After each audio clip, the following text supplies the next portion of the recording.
حضرت صوبان رضی اللہ عنہ جو کہ نبی اکرم صلی اللہ علیہ وسلم کے غلام تھے، ان سے روایت ہے کہ رسول اللہ صلی اللہ علیہ وسلم نے فرمایا کہ میری امت کے دو گروہوں کو اللہ تعالیٰ دوزخ کے عذاب سے بچائے گا۔ ان میں سے ایک ہندوستان میں جہاد کرے گا، دوسرا عیسیٰ علیہ السلام کے ساتھ ہوگا۔ ایک دوسری حدیث میں آیا کہ ابو ہریرہ رضی اللہ عنہ سے روایت ہے کہ رسول اللہ صلی اللہ علیہ وسلم نے ہم سے غزوہ ہند کے بارے میں وعدہ فرمایا، سو اگر میں شہید ہو گیا تو بہترین شہیدوں میں سے ہوں گا، اگر واپس آ گیا تو میں آزاد ابو ہریرہ رضی اللہ عنہ ہوں گا۔ ایک اور حدیث میں آیا کہ ابو ہریرہ رضی اللہ عنہ سے روایت ہے کہ رسول اللہ صلی اللہ علیہ وسلم نے ہندوستان کا ذکر کرتے ہوئے فرمایا، یقیناً تمہارا ایک لشکر ہندوستان سے جنگ کرے گا اور اللہ ان مجاہدین کو فتح دے گا، حتیٰ کہ وہ حکمرانوں کو بیڑیوں میں جکڑ کر لائیں گے، اللہ ان کی مغفرت فرمائے گا۔ پھر جب وہ واپس لوٹیں گے تو عیسیٰ علیہ السلام کو شام میں جو پائیں گے۔ تو ابو ہریرہ رضی اللہ عنہ نے فرمایا کہ اگر میں نے وہ غزوہ پایا تو اپنا نیا اور پرانا سب مال بیچ کر میں شرکت کروں گا، جب ہمیں اللہ تعالیٰ فتح دے گا تو ہم واپس آئیں گے، اور میں ایک آزاد ابو ہریرہ ہوں گا جو شام میں آئے گا تو وہاں عیسیٰ ابن مریم سے ملاقات کرے گا۔ یا رسول اللہ صلی اللہ علیہ وسلم، اس وقت میری شدید خواہش ہوگی کہ میں ان کے قریب پہنچ کر انہیں بتاؤں کہ مجھے آپ کی صحبت کا شرف حاصل ہے۔ ابو ہریرہ رضی اللہ عنہ فرماتے ہیں کہ پھر رسول اللہ صلی اللہ علیہ وسلم مسکرائے۔ اس طرح ایک اور حدیث میں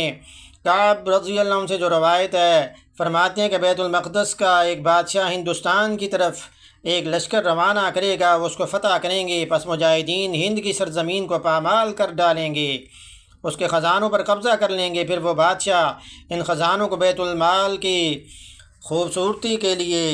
استعمال کرے گا۔ وہ لشکر ہندوستان کے بادشاہوں کو بیڑیوں میں جکڑ کر اس بادشاہ کے روبرو پیش کرے گا۔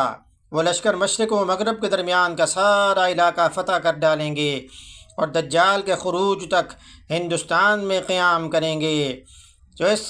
کے بارے میں بے شمار احادیث جو بیان کی گئیں، تو اس کا مصداق کیا ہے، یعنی غزوہ ہند کب ہوگا، تو اس کے بارے میں مختلف